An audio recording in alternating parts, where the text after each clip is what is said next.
Tsaka turo bang mga anak no nga kanang di mo tanda, kato mga anak nga di mo uli, magmagahig uli ka, mahadlok pagastuon, mahadlok patanuron sa ospital, mao'y magligid-ligid sa menteryo, iniglubong. Mao na kasagaran. Angay da, jura da uban. Kaya katong mga gatiman ng daan, di naman na sila muhilak pag-aso kay babad naman sila. Kada adlaw nakakita naman sila sa kasakit sa ilang ginikanan. Kada adlaw nakakita, nakasudong naman sila sa pag-antos sa ilahang mga tiguang. Mga kada adlaw gaanam-anam o kaluya ang ilang mga tiguang. Magkaanam-anam po sila dawat nga tingali sunod buwan mo panaw na si nanay. Tingali sunod buwan mo taliwan na si tatay. Kaya nakakita man sila.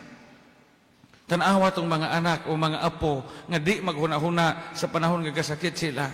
Maunay magstaring-staring, maunay maghilak-hilak ani, iniglubong ani, maunay maghilak-hilak ni mugakos anang lungon, nga may makaingon ka ng ligid anang gibutangan anang lungon, matuwandos dong sa pultahan kay dito gigakos-gakos, labong pag wag ni mo padag Gcash, wag ni mo padaog ML bisig ipalit na laman og methenamic acid sa tiguwa.